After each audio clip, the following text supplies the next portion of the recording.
Hello, welcome to the Dynamics of Human Behavior webinar. This is the first webinar of our 2024 New Paradigm Leadership Education Series. I'm so excited that you all have joined us today for this learning session, and then also for the discussion that we will have when we finish up this webinar. If you would like to stay behind and engage with me and with the participants around the subject matter that we have here today. So I want to mention that the webinar series is brought to you by the Workplace Peace Institute Leadership Academy.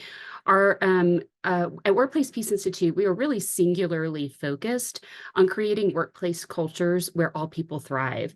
And we know that for people to thrive, all of us, people who sit in kind of formal leadership positions, as well as everyone in the organization, really need to grow our skills and our competencies in human behavior. We need to grow our skills in how effectively we're able to communicate with one another. We need to be more effective in conflict resolution. And we also need to really be able to integrate our learning, our knowledge, and our skills around diversity, equity, and inclusion.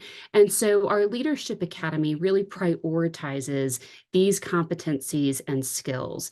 All of our online courses are self-paced, and some of them are as short as 2 hours, and then they go on up to as long as 9 hours. So I hope you will take some time to explore those courses after we finish up our webinar today. My name is Robyn Short. I am the founder and CEO of Workplace Peace Institute.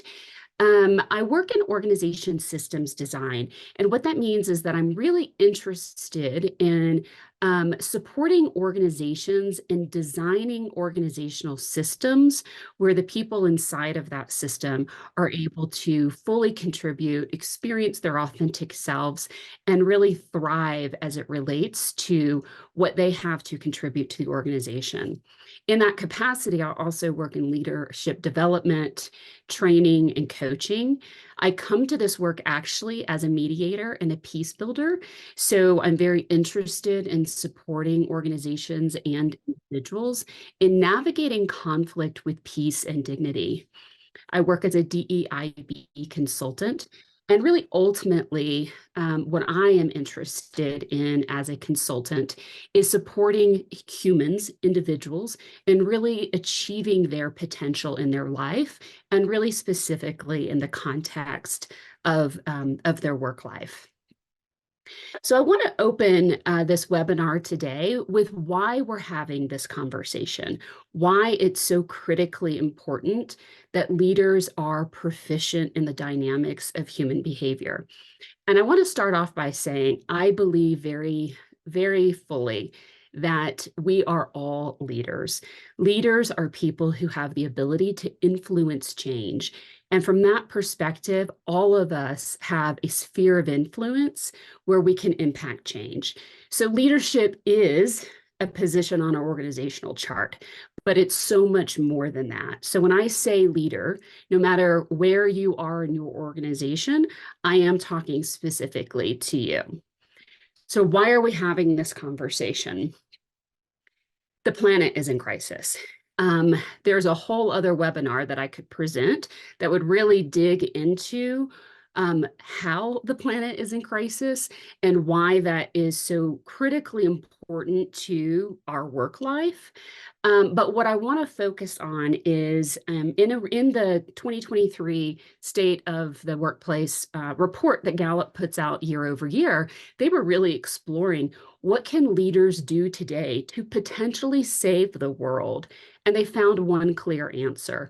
We need to change the way people are managed. And I could not possibly agree with Gallup more as it relates to this. And the reason is because the problems of the 21st century are so complex, and the problems of the 21st century are different than anything we've ever experienced in the past. So we're not going to be able to look to the past to predict the future, and we're not going to really be able to rely on 20th century skills to do the innovation and creativity and collaboration that's going to be necessary to solve the complex problems that we're facing in the 21st century. And we can't dig into our capacity for innovation and our capacity for critical thinking and our desire to collaborate with one another and really lean into critical thinking skills when we are not operating in a place of thriving. All of those skills that are necessary come from the birthplace of those is really in the emotion of joy. And so if we aren't thriving in the workplace as individuals, we're not going to actually be able to cultivate all that we have to offer in terms of innovation to solve these complex problems.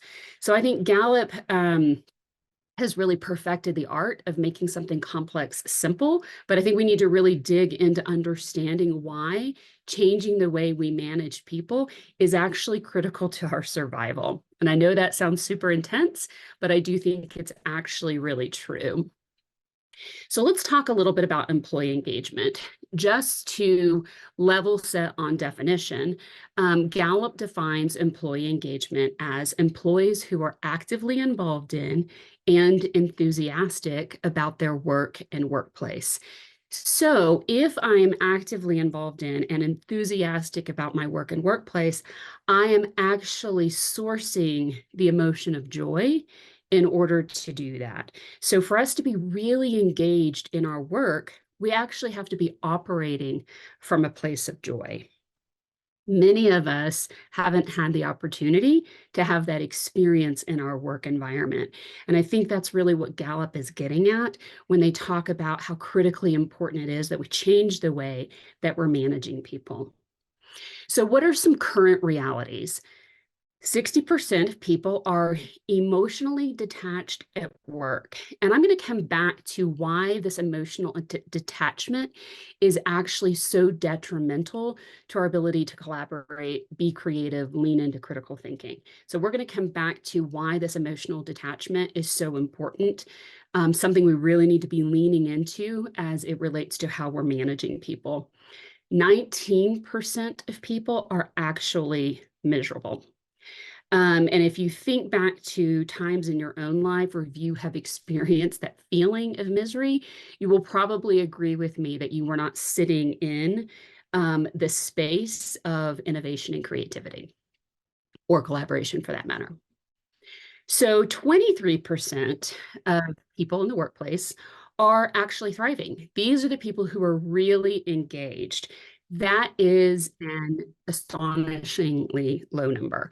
When we think about 23% of people who are fully engaged in the workforce, we are essentially relying on these 23% of the workforce to solve these incredibly complex problems.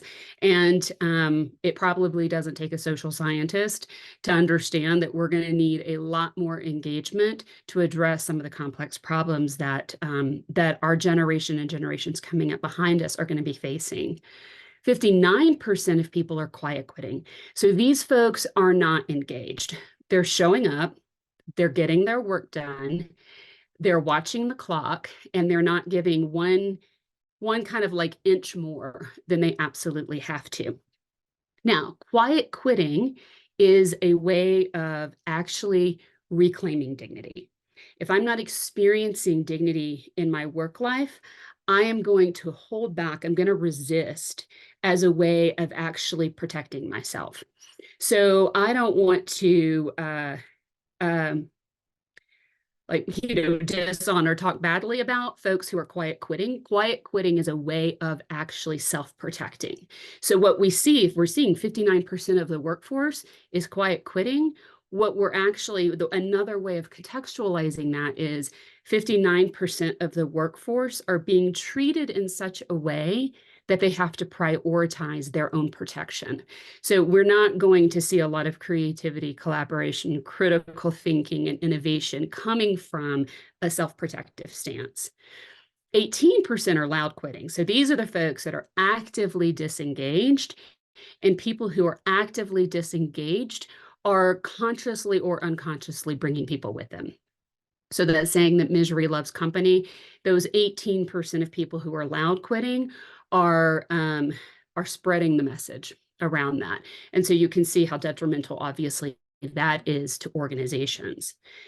41% of employees experience worry. So when our brain space is being used in worry and anxiety, we are obviously not experiencing the emotions that are necessary to innovate and to be creative.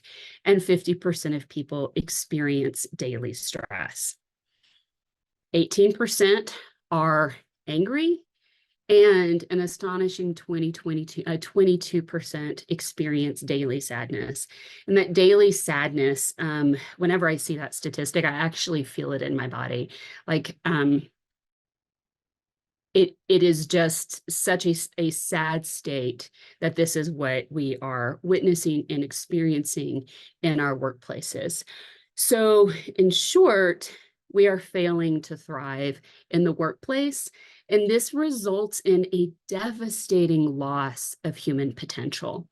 I believe very strongly that a core piece of the human condition is a deep desire to actually contribute, to grow, to self-actualize, and to be able to experience our contributions in the communities that we work and live in.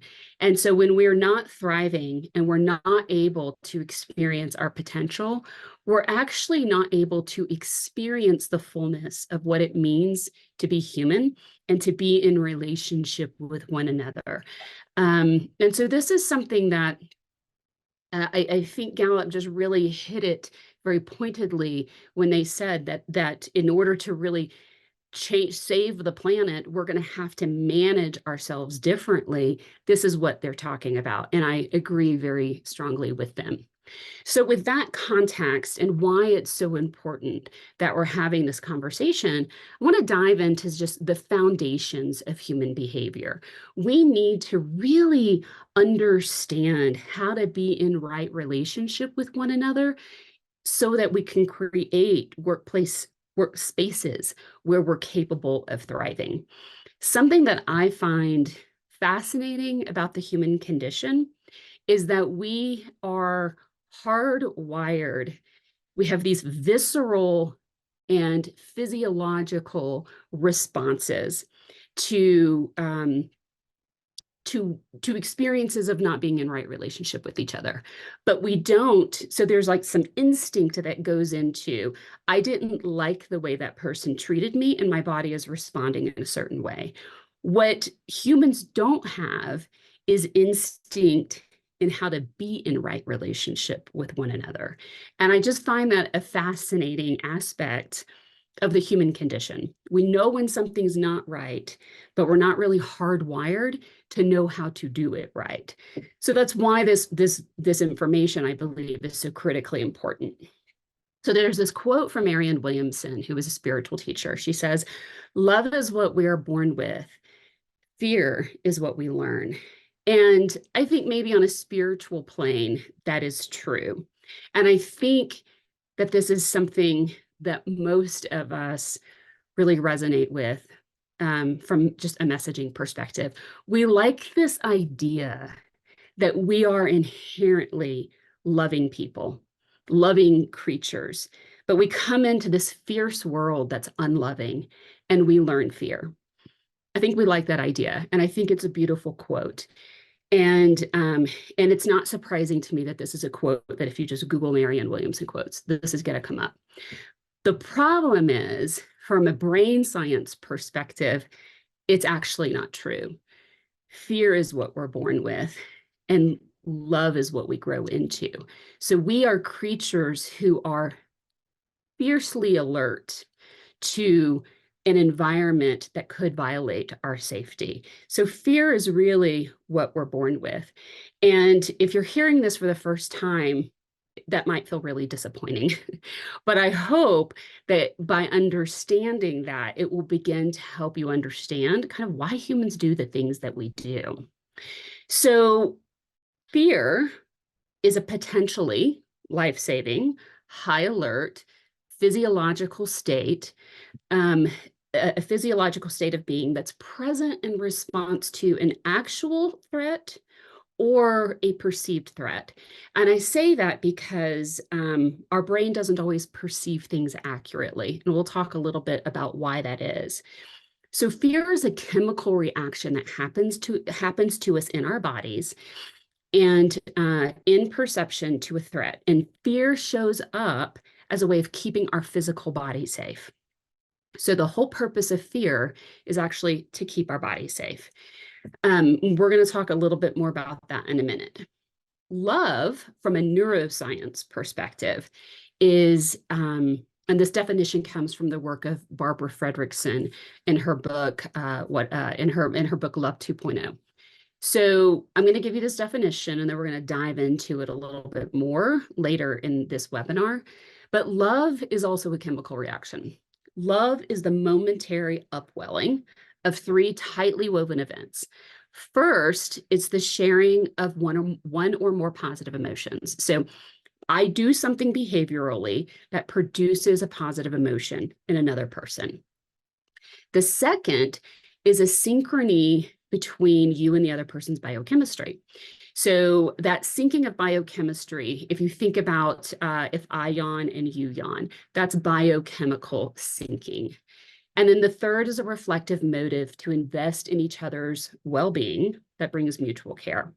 So there's a behavior that happens that produces a positive emotion. That positive emotion actually syncs our bodies up together. And that syncing causes us to want to do things to continue to have this experience. So love is a chemical response to human behavior. That's a lot, and we're going to dive into it a little bit more. But I wanted to give you, I think we tend to think about love in a very spiritual sense or love in a romantic sense, but love is actually a basic human need, and love is actually a chemical response to human behavior. And love is essential. We cannot actually source all of the intellectual contributions and emotional contributions that we have to give to the world if we're not kind of pulling those from a place of love. So here's another definition. Fear, or another quote, fear keeps us safe until it doesn't, because it gets it wrong a lot. And love is necessary to thrive. This is a true statement from a neuroscience perspective. And it also doesn't make us feel as good, and it's not going to go viral because it doesn't give us this belief in our inherent goodness, right? This inherent sense that we are these loving individuals. We are actually individuals that move around the planet in a constant state of how effectively are we staying safe. And much of this is done on an unconscious level. So I want to talk a little bit about the brain and about neuroscience, because it's really critical for us to understand these pieces in order for us to understand why we do the things that we do and to support us in managing people effectively. So the brain's number one job is to ensure that the actual human body stays alive. So the brain, so we want to be able to perpetuate the species. In order to perpetuate the species, the individual actually has to be alive to do that. So the brain is hardwired for survival. And that comes from, like, the area of the brain that is primarily responsible for this is called the amygdala. I think about the amygdala as the protector. This is the jock that is at the door of the club, that's like bouncing people out and letting people in. And the thing that's really interesting about the amygdala, what has surfaced in recent neuroscience research, is that when the brain perceives stimuli from the environment. So you look outside your window and you see the world. You are in conversation with people. Your senses are picking up on something. You smell something, you hear something, you feel something. All of that stimuli that's coming into your brain, the very first area of the brain that is perceiving this information is the protector. It's that bouncer outside the door of your of your neurological system. And it's there to make an instantaneous decision about whether or not this stimuli is creating a threat. It does that by the emotions that we're experiencing. So I look around the world around me. I feel the things around me. I hear and smell the things around me. And it springs to us an emotion. And that emotion is communicating to the protector if we're safe or we're not safe. So what that means is, and this is really, really important, that we human beings are feeling creatures who think. We're not thinking creatures who feel. And we are told all the time that we need to leave our feelings at the door, that we don't need to take things personal, that we don't need to be so reactive. We don't need to feel so deeply. And the truth is, we're actually hardwired to do it. We can't not feel and then think. Our thinking is informed by the way that we're feeling, whether we're conscious to that or not. So this amygdala, it's the oldest area of the brain from an evolutionary perspective. It's doing its job so diligently, but the truth is it gets it wrong all the time. And the amygdala hasn't evolved in such a way where it's able to actually differentiate between a physical threat. There is a car barreling down the highway out of control and it's about to hit me, and an emotional threat. Someone just said something to me in a meeting that really violated my sense of who I am, my expertise, my identity. It doesn't differentiate between those different kinds of threats. So what we're seeing in the workplace, we do still see threats of, people not experiencing safety in the workplace. But what we're experiencing usually in the workplace are violations of our dignity, violations of our inherent worth and value. And our amygdala says, this isn't safe, you need to protect yourself. And we withdraw and we go into a protective stance. So when we look at these engagement numbers that Gallup produces year over year, that many of you are probably familiar with, those 70% of the people who are disengaged in their work, they are operating in a defensive stance. Their amygdala is saying, you need to protect yourself. When we're in a defensive stance, we can't contribute. We can't contribute at the level that we have capacity to. And that's really critical for organizations. So we're going to talk about these other areas of the brain in a few minutes. But from this perspective of we are feeling creatures who think, not thinking creatures who feel, I want to talk a little bit about the role of emotions. Many of us are kind of afraid of emotions. We don't know what to do with them. They make us uncomfortable.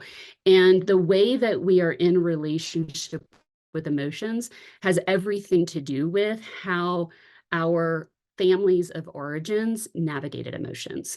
So some of us are really conflict avoidant. Some of us are very uncomfortable with high levels of emotions. Like I will say for myself, I do not like to emote publicly. I don't sing at church. I don't yell at football games. I'm a very kind of emotionally reserved human being. That's because of the way my family of origin did emotions. So we all have a different relationship to how we navigate emotions. And for many of us, they make us uncomfortable, at least for many of us in Western culture.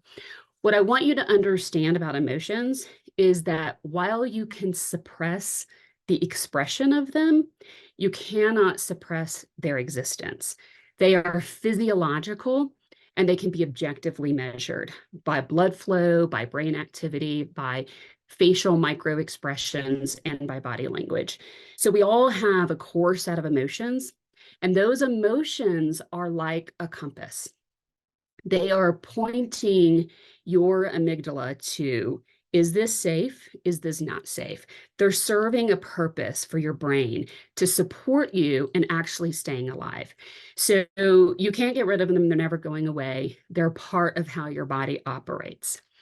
It's important to actually differentiate between emotions and feelings. So emotions are physiological and they can be objectively measured. Feelings are how we experience our emotions. And we have this huge range of feelings. We all have the same emotions, which I think at the core on the spectrum is love and fear. And pretty much every other emotion can ladder up to those two core emotions. We all have them, but we demonstrate them differently. So even though we all have the same emotions, it's going to look different from person to person. And that can get really confusing in our working relationships because we respond to things differently and then we express the way we feel about them differently. So feelings are how we experience our emotions, and this comes from our memory associations, reactions that we have had with that emotion in the past. Feelings are very subjective, and they're influenced by personal experiences, personal beliefs, personal temperament, and memories. And there is even emerging research that would suggest that our feelings, how we experience emotions, can also be impacted by our genes. And so our genetic expression is shaping the way our feelings show up. So what this means, and the reason I'm sharing this with you, is just because you have the emotion of fear and you express it as anxiety, another person can have the emotion of fear and express it as worry or rage or sadness. So the feelings are going to show up differently, and that can be a little confusing. So where are these feelings coming from? Where are these emotions coming from? They're not just, they're not coming from nowhere. They're coming from somewhere really specific. And they're coming from the way that we are experiencing our relationships around us. Our emotions are surfacing from the behaviors that we're experiencing from other people. And this really comes to the core of basic human needs. Again, and this goes back to what I said earlier, what I find so fascinating about the human condition is that we all have a core set of basic human needs that are the same, but we don't know that. We didn't get any formal education around what our basic human needs are, and we don't come into the world actually having any sort of language for it. But we do come into the world having a visceral response to how effectively those basic human needs are being met. So this illustration that I'm providing for you is a framework that I developed from the work of two scholars, John Burton, who is was a international relations scholar, conflict resolution scholar from the 60s, and his student, Donna Hicks, who is a contemporary scholar out of Harvard. And John Burton did a lot of the foundational work around basic human needs. Where his framework differs from Abraham Maslow's, who's a psychologist, many of us are familiar with the hierarchy of human needs, is that John Burton asserts, and I agree, that our basic human needs aren't hierarchical. I don't need to have a base level met before I have a need for another. All of my basic human needs are something that I am perpetually seeking at all times. They don't build on one another. So our core basic human need, I believe, is to have our dignity honored. So dignity is our inherent worth and value as human beings. Because we're human, we have value. Because we're human, we have worth that cannot be stripped from us. It can't be taken. Nobody can strip my dignity from me.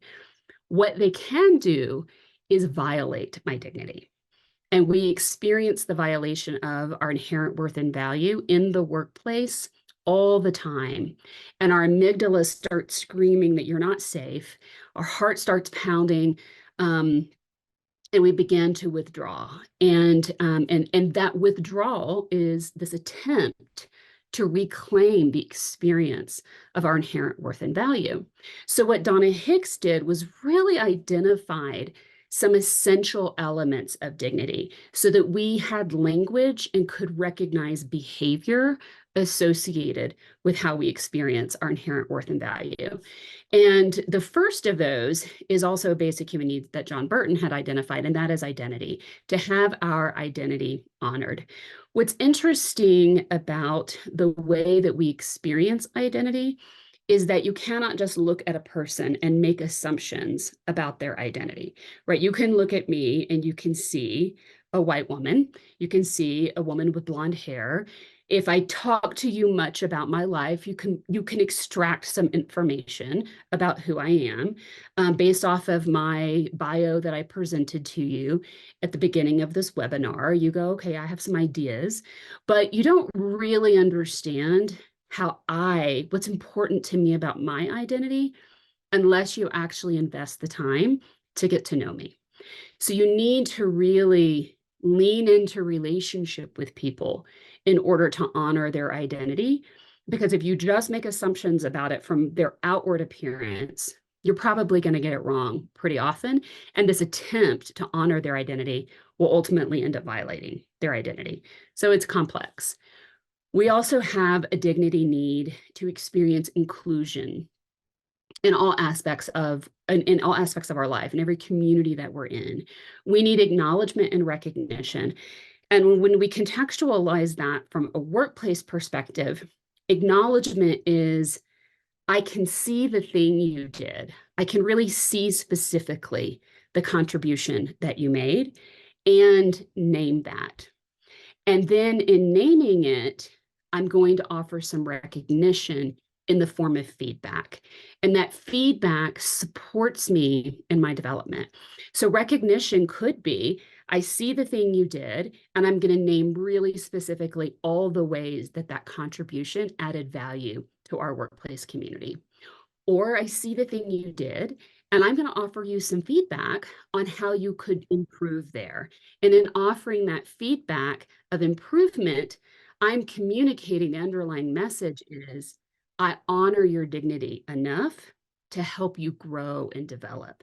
So recognition is really, there's a relationship between acknowledgement and recognition that's really important. We all have a dignity need to experience fairness. And something that I found in my research around fairness and its relationship to trust is that, yes, people need to experience fairness. But in order for me to actually, for that fairness to elevate into the experience of trust, I need to see that everybody else is treated with the same level of fairness. So if I'm being treated fairly, but I recognize that someone else inside my organization is not being treated fairly, it will actually violate trust between me and that other person, that leader or that person who's not honoring fairness.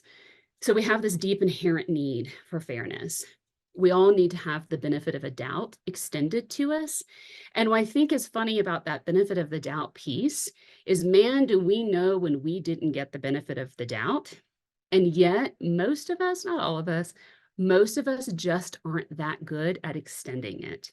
So really prioritizing, am I leaning into positive intent and extending benefit of the doubt as a relationship to my ability to really honor the inherent worth and value of my colleagues? We all need understanding, and we need independence and accountability. What I also found in my research around dignity is that independence is deeply connected to these other elements. So in order for me to act independently in work, which we all desire, we want autonomy in our work. We want to be trusted to work independently. And we really feel and experience our inherent worth and value when we can operate independently. But in order for me to get to a state of independence, I have to have inclusion. I have to know what's going on. I have to be a part. I have to have a seat at the decision-making table. I need my work acknowledged so that I know that what I'm doing is what is necessary.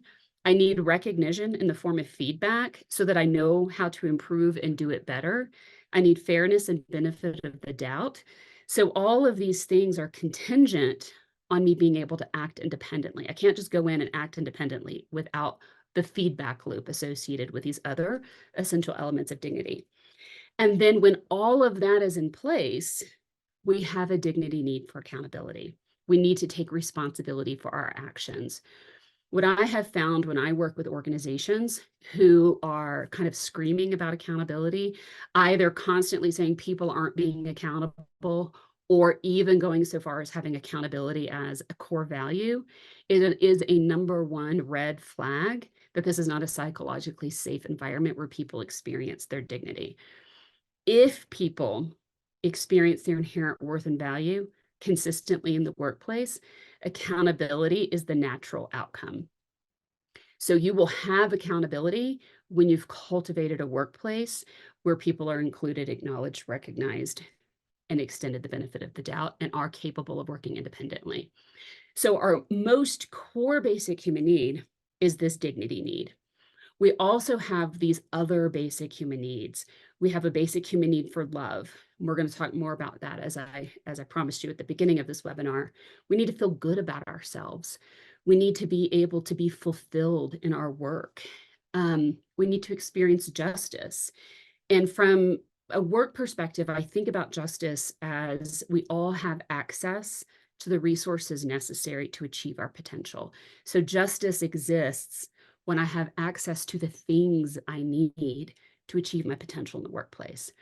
We need physical safety and psychological safety. So psychological safety is I can contribute my gifts, my talents, my skills, my thinking, my emotions, my relationships, and trust that I won't be humiliated and trust that there won't be retribution for that. We need to experience belonging. And belonging goes deeper than inclusion. It's co-creating. It is, I have a seat at the table because the table belongs to us all, as opposed to I have a seat at the table because I've been invited in. If I've been invited in, there's some conditions around how I have to behave and I can be excluded. But if this table belongs to us all, I can't be excluded. We have a basic need for identity, for freedom, for cultural security, to be able to come into our workplaces and know that whatever culture I grew up in, whatever community norms shaped who I am, whatever faith-based experiences that I have, I will be fully experienced. I will be fully embraced. I will belong. I will have security as it relates to my cultural expression. And we have this basic human need for participation. So all of these basic human needs are where our emotions and feelings come from. So when I say that emotions and feelings are a compass, pointing us to how effectively our needs are being met, our emotions are a compass that are pointing us to how effectively every single one of these basic human needs are being met. When these basic human needs aren't met in the workplace, we have emotions like fear. And those emotions of fear, worry, anxiety, shame, those feelings shut us down. They cause us to withdraw. Instead of leaning into community, we lean out of community. We begin to quiet quit.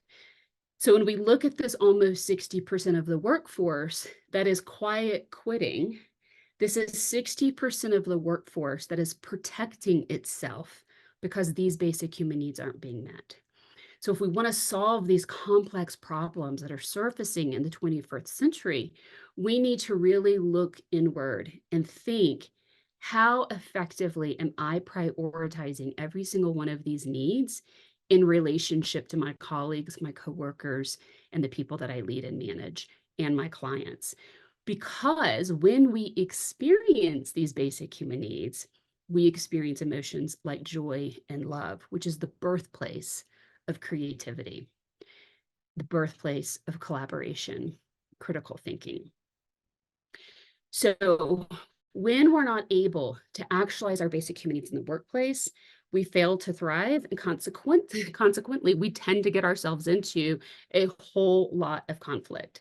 I'm going to move through these kind of quickly, but I want you to get a sense of how much conflict is surfacing in the workplace because we don't understand the dynamics of human behavior. We don't understand how to be in right relationship with each other. 85% of conflict, people say they deal with conflict on some level. I would say this is probably closer to 100%, but we are so conditioned to think that conflict is big, a really big thing, that we may not be naming some of the conflicts that we see because we're just so accustomed to it. 27% of employees have experienced personal insults or attacks, and 25% of employees report conflict leading to actual sickness or absence. And I want to kind of take a little pause and focus on that sickness piece. When we don't have the experience of having our basic human needs met, we experience these, what I think of as like antisocial kind of emotions, fear. That fear is actually the chemical adrenaline and cortisol gets pushed into our system. When we have an excess amount of cortisol, we actually begin to have inflammation in our body. And inflammation is the source of many diseases that ultimately end up killing us, like heart disease, autoimmune conditions, cancer. So inflammation can cause disease, and inflammation comes from excessive cortisol. Cortisol comes from excessive adrenaline. Adrenaline surfaces when we don't feel safe. We don't feel safe because we're not being treated with dignity. So there's this through line that I want you to really recognize in terms of how critically important this is for the human condition to thrive, but what this also means if you are a leader or a business owner in terms of actual employee well-being. And you can think about that from the human perspective, or you can think about that from actually the financial cost perspective. So let's talk for a minute about the financial cost of this. US employees spend 2.8 hours a week doing nothing but navigating conflict. That results in 18 working days per employee per year. So you can take a look at your own salary and do the math on what that's actually costing your organization for you alone. If an organization is paying employees if an organization has 100 employees and they're paying all of them $17 an hour, that's $300,000 a year dedicated to nothing but conflict. That conflict is coming from these violations of basic human needs. And I don't think we're doing it on purpose. I think we're doing this. I think we're kind of like in these relationships with each other because we don't know another way of doing it. And that's why it's so critically important that as leaders, we really become proficient in the dynamics of human behavior. So we also see 17% of employees witness conflict among senior leaders, and the way that that begins to erode trust and faith in the organization. And 9% of employees have seen a workplace conflict cause a project to fail. I have seen a $3 million project fail as a result of conflict, and it ultimately ended up almost putting the company out of business. So it can be very costly. But the good news is it doesn't have to be this way. And when we do experience our basic human needs in the workplace, we thrive and we experience love. I think most of us have been conditioned to believe that there is no place for love in the workplace. And I want to really challenge that. And I want to bring to you, I want to recall that definition of love that's really grounded in neuroscience. So love is a chemical response to a human behavior, and love builds positive connections. So there's this other area of the brain that's called the hypothalamus. And this area of the brain is the connector. It's the part of the brain that supports us in building healthy, strong, trusting, loyal bonds with one another. When we consistently experience our basic human needs, our connector is always working, and we begin to build bonds that are hard to break. So I can unintentionally do harm, but I've done so much good that it's easy to extend the benefit of the doubt. So what the connector does is when we experience positive emotions as a result of our basic human needs being met, the hypothalamus produces the chemical oxytocin. And oxytocin causes us to have a chemical connection with each other that supports us in building trust and bonding with each other. And so we're going to talk more about that. So honoring basic human needs builds positive connections in a very specific way. Someone honors my dignity. They're intentional about recognizing my identity. They're intentional about acknowledging my contributions. They consistently give me feedback on my work. They always extend the benefit of the doubt. They trust me to work independently. That causes me to have a positive emotion, such as joy. That positive emotion actually causes my brain to produce oxytocin. And so this oxytocin kind of rushes through my body, and I just feel myself trusting that person. That oxytocin also causes me to sync to the biochemistry of the other person. What that means is someone has honored my basic human needs. I feel good. I get some oxytocin in my system. And now you feel good in response to me feeling good, right? I yawned and you yawned. We actually, our brains bio synced together. That causes another burst of oxytocin. We get more of this feel good emotion, more trust is happening. And now I want to invest in your well-being. So there's this reciprocal thing that happens. And this is happening because we're hardwired to do this, right? So I want to go back to love is what we're born with, fear is what we learn, and how that's not true from a neuroscience perspective. Fear is what we're born with, and love is how we thrive. If we leverage our understanding of neuroscience to be very intentional in our behaviors, we can actually create these physiological experiences where we connect with one another, where we experience joy in relationship with one another, which frees us to trust each other, to do hard things, to problem solve, to collaborate, to leverage our creativity. That's what love is. So this is actually what love looks like from a neuroscience perspective. So there's some dignity superstars that I have found in my own research that I want to share with you as you think about, okay, I'm going to leave this webinar and I'm going to go back really empowered into my workplace, and I'm going to start putting this model into place. And then I come back to the framework and God, there's a whole lot there for me to remember. If you really focus on these 5 dignity superstars, you will begin to make a big difference. So the acceptance of identity.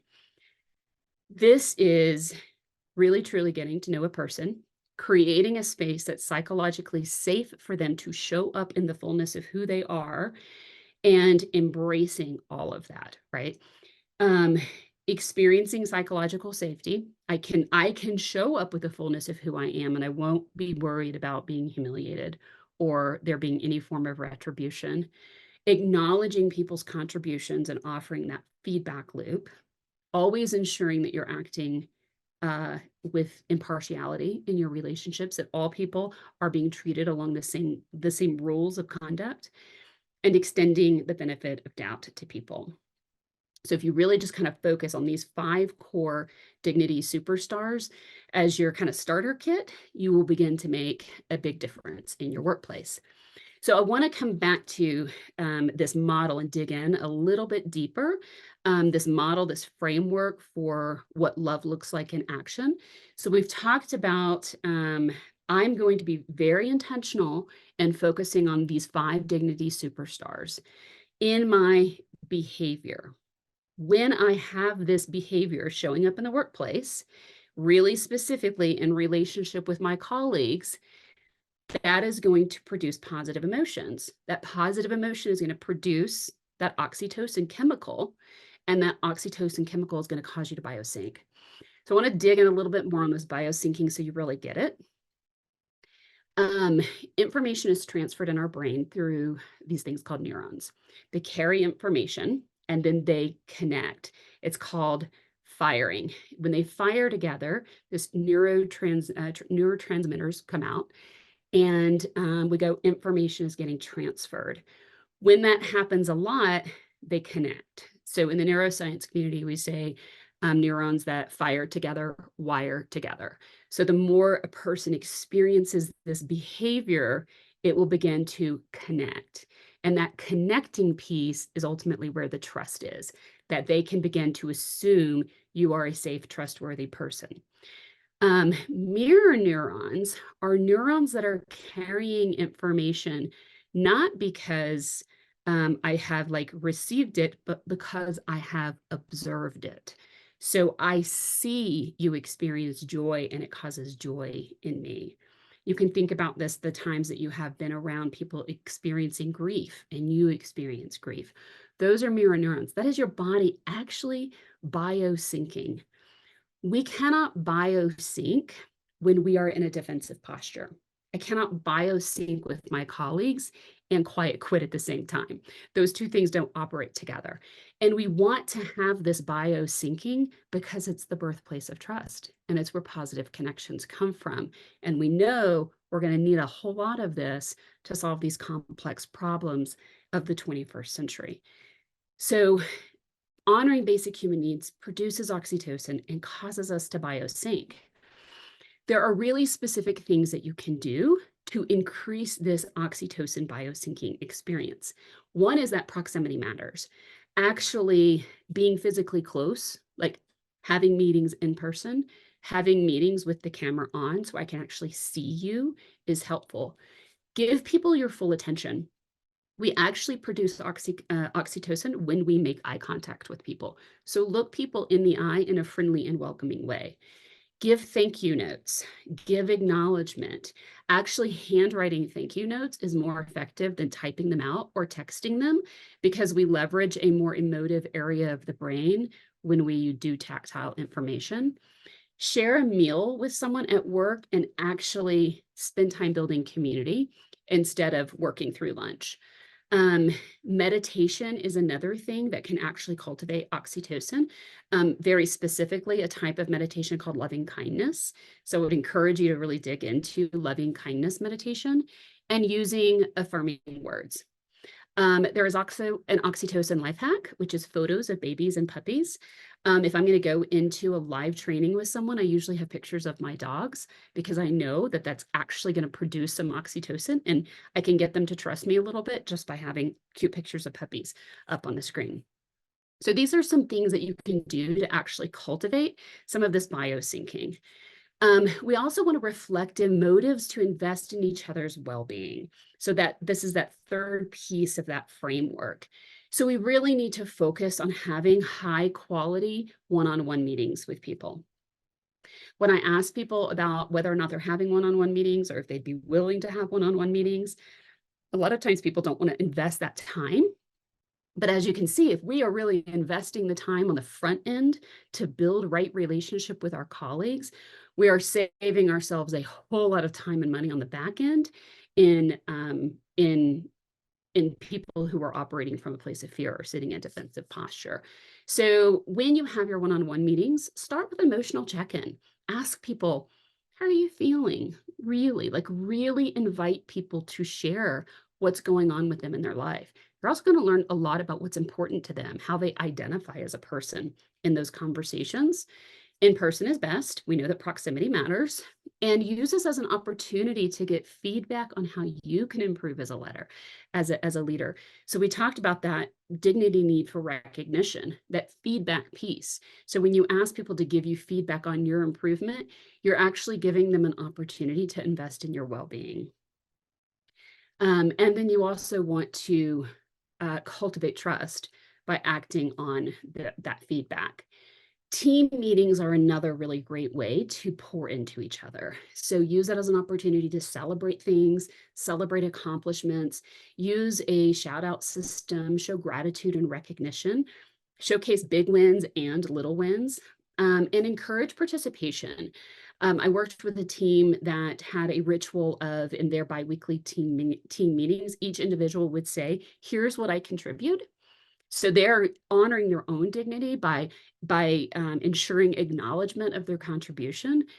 They're sharing what they hope to accomplish and then inviting feedback on how people can support them in that. And then being really transparent. Um, we are living in an environment where our existing workforce and our emerging workforce requires an enormous amount of transparency in order to trust. So really being transparent so that people don't feel like they're left in the dark. And then you can also invest in each other's well-being by recognition and praising accomplishments. Really spend time with each other. Go to lunch together. Be intentional about designing fellowship opportunities that are meaningful to that group. Nobody likes forced family fun. So if this is not a group of people who are going to enjoy a ropes corp, don't put that together. Create fellowship opportunities that are going to be really meaningful. Post gratitude notes, send group emails that highlight individual wins and that highlight people who have really poured their own heart into a project. Be very intentional about recognition and praise. So I just want to close with the kind of giving you an opportunity to take a look at this framework one more time so you can really begin to understand what's happening from a neuroscience perspective when we are intentional about honoring basic human needs, um, creating opportunities to activate mirror neurons and really putting our actions into words. And at its core, we really need to lean into this idea that we just need to be more humans in the workplace. And I don't think that comes naturally for most of us. I think most of us need to actually grow some skills and competencies around emotional intelligence, dignity intelligence, mindfulness, conflict resolution. So I want to encourage you to take a look at our website and explore some of these courses that can really support you in growing your own proficiency in the dynamics of human behavior.